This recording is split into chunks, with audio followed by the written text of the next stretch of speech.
¿Qué tal?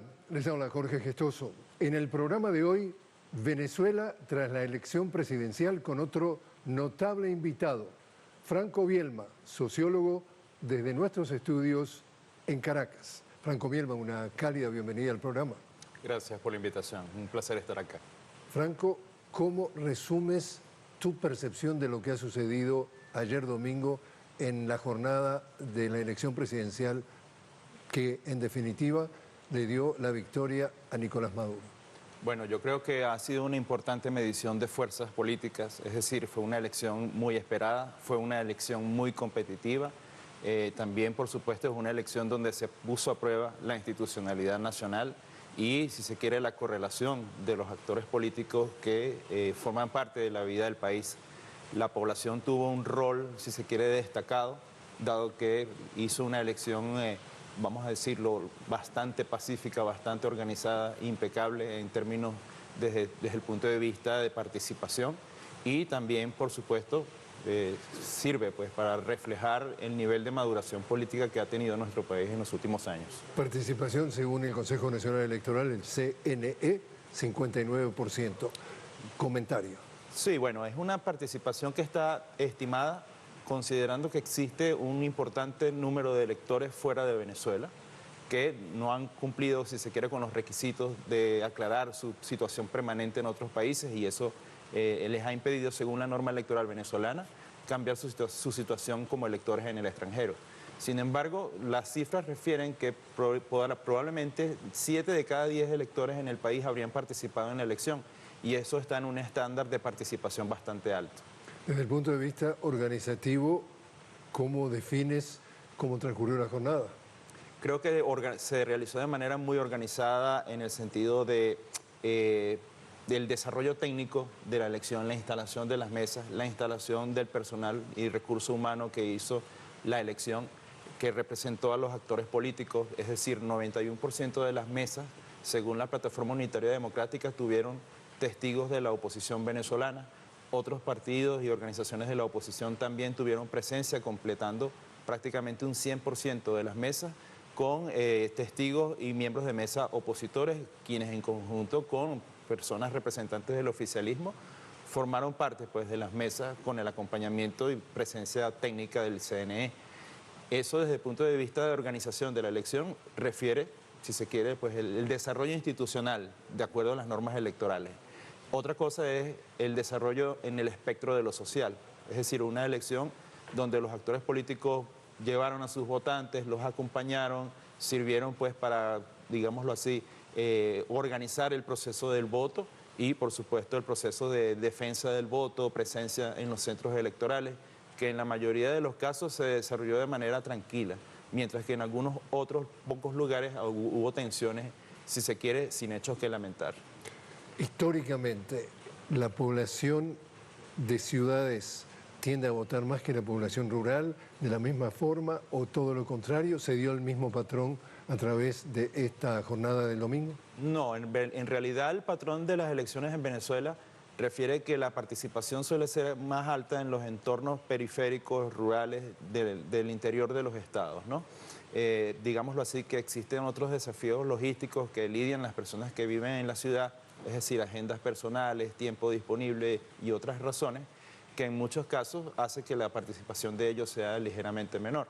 Pero en términos generales la participación en ámbitos rurales suele ser mayor. Y en el caso de tendencias, estamos hablando de que históricamente a través de otras elecciones la participación estuvo, ¿cómo la defines? Yo creo que estuvo en los márgenes de una elección competitiva y en el marco de una elección presidencial. Es decir, una participación del 59% del REP es una cifra bastante alta si consideramos que hay un importante número de electores fuera del país. Y que el voto no es obligatorio. Exacto, y que en Venezuela no existe esa condición de voto obligatorio, es algo voluntario.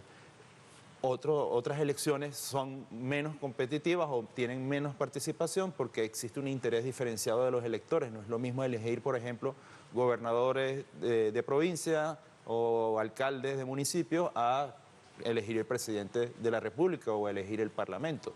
Lo que es cierto es que si se compara la participación del 28 de julio con la participación de otros procesos recientes, es en efecto claramente más alta. Hoy, cerca del mediodía, entonces sale el fiscal general Tarek William Saab a dar una conferencia de prensa y allí dice, dado que las urnas cerraron sobre las 6 de la tarde y los resultados con el 80% de los votos contados se supo a la medianoche, denuncia que hubo un intento de sabotaje, digamos, de hackear, logró, la versión que nos hace llegar es que lograron identificar desde dónde, y habla de Macedonia Norte, y habla de 3 individuos que podrían estar detrás de eso, que eso retrasó o retardó los votos. ¿Tú has escuchado? Sí, en efecto, los sistemas de comunicación del Consejo Nacional Electoral son bidireccionales, es decir, cada máquina tiene un vínculo directo con el centro de recepción y de totalización de votos, ¿no? No hay un intermediario en esto, es decir, en una vía directa, y atacar las comunicaciones entre las máquinas y el centro de totalización refiere un ataque al algoritmo, ¿ok?, de transmisión. Y este, al parecer, fue el tipo de ataque que se ha venido denunciando por parte de la Fiscalía. Es cierto que en muchos países hay, si se quiere, grupos y granjas de hackers que realizan operaciones. Es cierto que también, según el fiscal, este ataque pudo venir desde Macedonia del Norte, pero tal vez si la investigación se profundiza, es probable que haya sido desde otro lugar, dado que con cuentas VPN se puede cambiar la ubicación geográfica de quien realiza un ataque. Entonces creo que hay que profundizar mucho allí porque es un hecho, si se quiere, inédito dentro de la tradición de las elecciones venezolanas, pero afortunadamente los mecanismos de contención tecnológica del CNE impidieron pues, que se perturbara la elección en su conjunto. La elección, domingo 28 de julio.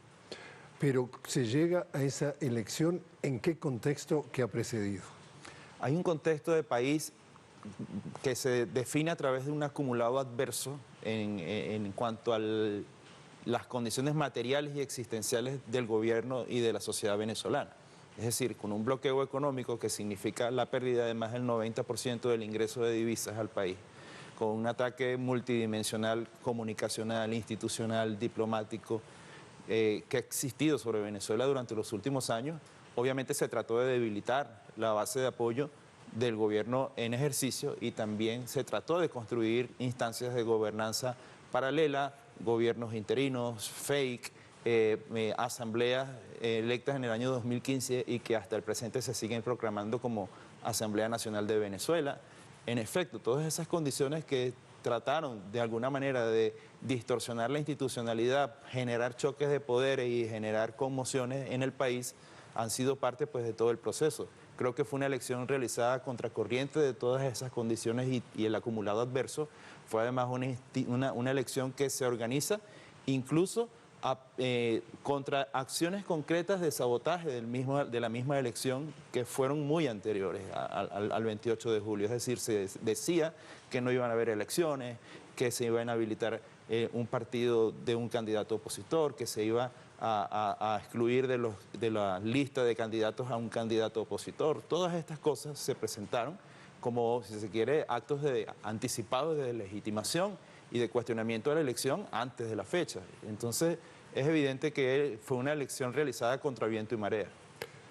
Inmediatamente que termina, digamos, el anuncio de la victoria del presidente Maduro, con el 51.20% de los votos, empieza entonces la andanada de ataques para deslegitimar al presidente electo, al país, al sistema electoral.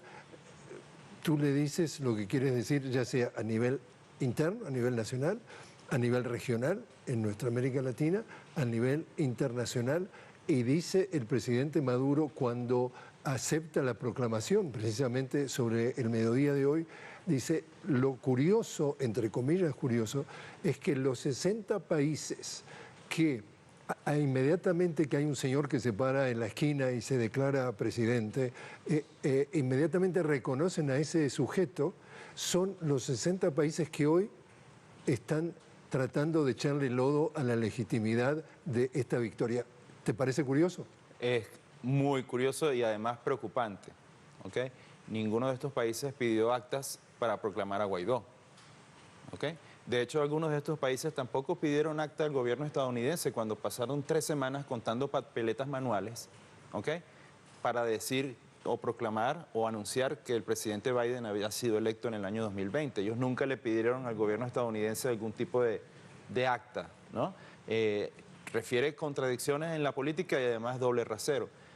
Un aspecto de la contradicción en la política es que muchos de esos países han tratado, si se quiere, de crear distensiones y superar la agenda de años de 2018 de desconocimiento del gobierno de Venezuela y más bien han entablado relaciones diplomáticas y hay que preguntarse si ellos quisieran volver a ese punto muerto de la política internacional. Entonces creo que pareciera que estuvieran direccionándose un discurso único, un relato único, es decir, un emplazamiento al Consejo Nacional Electoral para que, bueno, saque las actas lo antes posible y eso pueda facilitar un pronunciamiento de los países para ver si validan o no la elección venezolana. Lo cierto es que los países en el extranjero, todo lo que esté fuera de nuestras fronteras es irrelevante para validar o no una elección.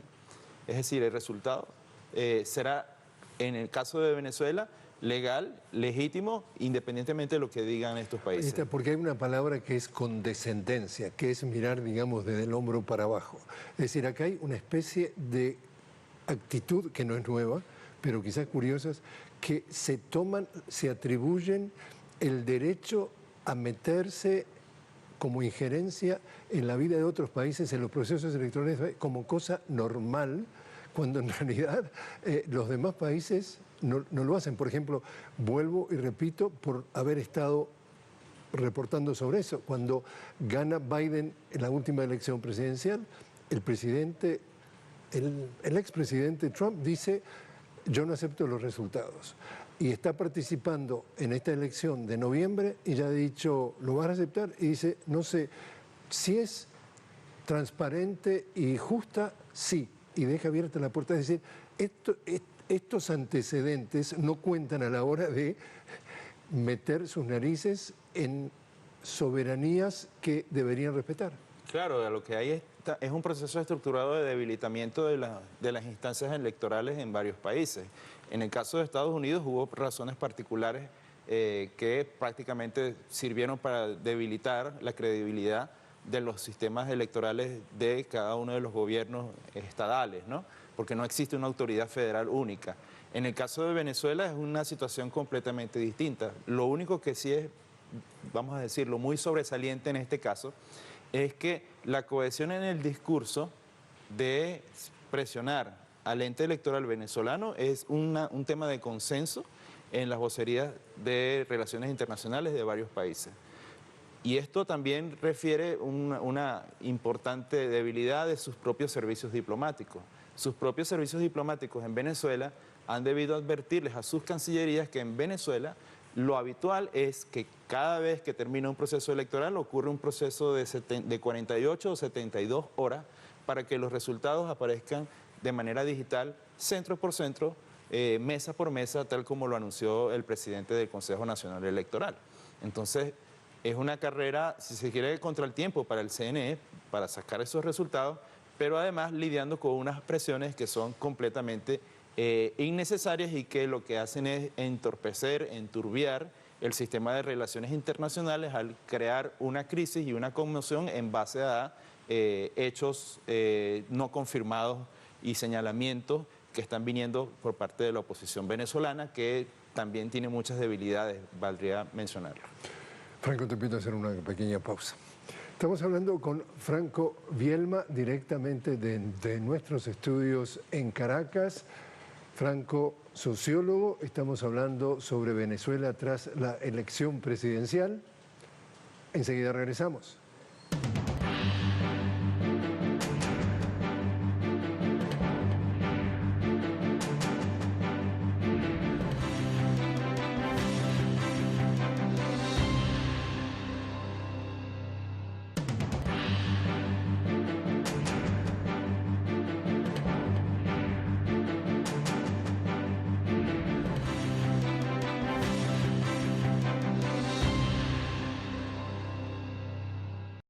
Continuamos hablando con Franco Vielma directamente desde nuestros estudios en Caracas. Franco, sociólogo, estamos hablando sobre Venezuela tras la elección presidencial. Franco, esto es el día después. Ya estamos a lunes 29 de julio, el día después. ¿Qué representa para la historia de Venezuela? ¿Qué es lo que podemos esperar de aquí en adelante? Bueno, hay una etapa que se cumple, que es la etapa, si se quiere, de confrontación desde el punto de vista electoral, una confrontación afortunadamente pacífica. Ahora, la confrontación es por el relato. Yo he tenido el punto de vista de que parte de las campañas políticas en los últimos días previos a las elecciones, no se basaban tanto en conseguir votos, sino que se trataba de proyectar la imagen de invencibilidad por parte de las dos principales fuerzas políticas, ¿no? Y entonces parecía una campaña ya construida sobre el 29 de julio.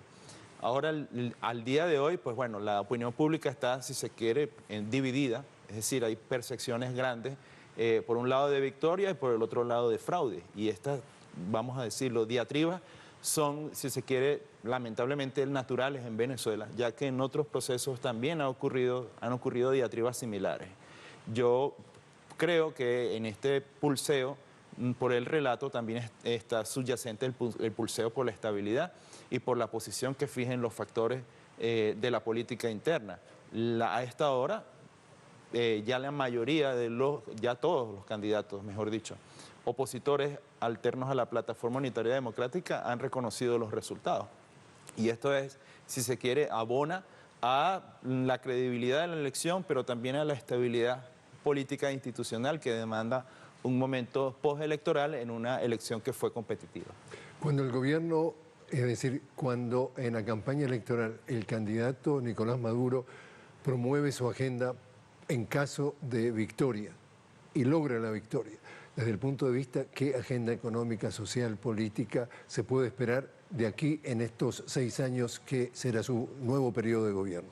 Lo importante es la preservación de la estabilidad política, la preservación de la integridad institucional, de la armonía en la diatriba política nacional, que ésta pueda desarrollarse en términos armónicos dentro de lo posible y dentro de las contradicciones, como es natural en la caldeada política venezolana.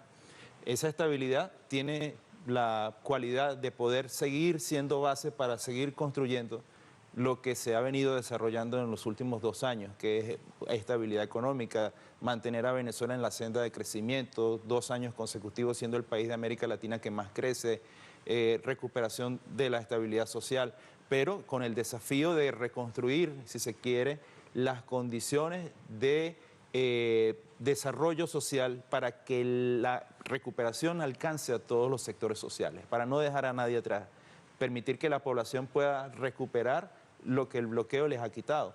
Y eso implica el fortalecimiento de la base de recursos del Estado para poder aplicar medidas y programas sociales como ha caracterizado pues, al gobierno de Venezuela. Para quienes nos ven fuera de Venezuela y no necesariamente están familiarizados con los detalles, acá estamos hablando, tú decías de bloqueo, estamos hablando de más de 900 sanciones que ha venido sufriendo el gobierno de Venezuela. En el tema sanciones, ¿qué anticipas? ¿Se mantendrán, aumentarán, disminuirán? Creo que el gobierno de los Estados Unidos, ya que es el principal artífice de esas 930 medidas, tiene que considerar seriamente la posibilidad de continuar o no la política fallida que ellos aplicaron desde el año 2017-2018. Es decir, cuando ellos implementan el grueso de medidas coercitivas contra Venezuela, ellos también lidiaron con costos, también distorsionaron la cadena de distribución de energía en el continente y también han sido, si se quiere, parte de lobbies y de presiones intestinas en el propio seno de la sociedad estadounidense que les ha criticado por aplicar ese tipo de medidas. ¿Okay? Entonces los estadounidenses y especialmente sus decisores en el ámbito de la política internacional tienen que sopesar seriamente cuál es su postura. Yo estimo que Estados Unidos mantendrá su postura adversa contra Venezuela en muchos aspectos. En un momento donde en noviembre hay elecciones presidenciales y el tema de Venezuela entra un problema en el radar que lo pueden jugar en su agenda política. Es, en efecto, y ellos van a mantener su posición, si se quiere, de hombres fuertes dentro del continente. Pero la cuestión es en qué modalidad o a través de qué mecanismos ellos puedan matizar de manera pragmática el desarrollo de su política de presión. Es decir, al día de hoy, Venezuela, o mejor dicho, las empresas internacionales que están haciendo negocios en Venezuela cuentan con aval de Estados Unidos a través de licencias, y ese sistema de licencias que actualmente existe gracias al diálogo entre Venezuela y Washington, entre Caracas y Washington, pero un diálogo que surgió por solicitud de los propios estadounidenses. Lo que quiere decir que en buena medida ellos van a tener que mantener el pragmatismo de la política que han venido desarrollando en los últimos 2 años, mientras mantienen presiones especialmente en el ámbito de lo público, lo político, lo comunicacional, lo diplomático, como es, si se quiere, como ha sido así en los últimos años. Se ha repetido de que por lo menos Venezuela ha dicho, o el gobierno de Venezuela ha dicho que tiene serias esperanzas de poderse integrar al BRICS, es decir, a ese grupo de países que ahora es más de 5, los socios fundadores ya le llaman BRICS Plus o BRICS Plus. ¿Qué puede significar para Venezuela ser parte del BRICS? Hay modalidades de acceso de Venezuela al sistema emergente de BRICS. Uno a través de la membresía al mecanismo BRICS Plus y otra a través de la integración de Venezuela como país a la plataforma comercial, financiera que ellos están construyendo. Para Venezuela, en cualquiera de los 2 escenarios, eso significa ingresar a un sistema financiero que pueda ser evasivo al sistema de sanciones occidentales. Y del dólar. Y del dólar, por supuesto. En el caso de la inserción de Venezuela al sistema emergente dentro de ese mecanismo, significaría colocar su petróleo en los mercados asiáticos sin tener que hacerlo con descuento. Significa potenciar un mecanismo de inversiones foráneas en Venezuela a través de otras monedas, pero a través de otros sistemas de bancos que estén, si se quiere, separados del sistema financiero occidental. O incluso poder interactuar en el mercado extranjero con otras monedas alternativas al dólar, dado que grandes penalizaciones se mantienen contra Venezuela por el uso del dólar en operaciones comerciales internacionales. Eso implica el significado de un cambio de situación para Venezuela. Y para finalizar, y también visto en perspectiva geopolítica, entonces, esta jornada del domingo en Venezuela, la reelección del presidente Maduro, es decir, del proyecto del presidente Maduro, puede significar un avance en el mundo multilateral y una debilidad en el mundo unipolar? Creo que sí, dado que Venezuela ha sido un pivote del multilateralismo y de la multicentralidad en América Latina. Es decir, Venezuela es un punto referencial de ALBA, que es un bloque vivo, activo en la política americana y que es un claro contrapeso a la política estadounidense en la región.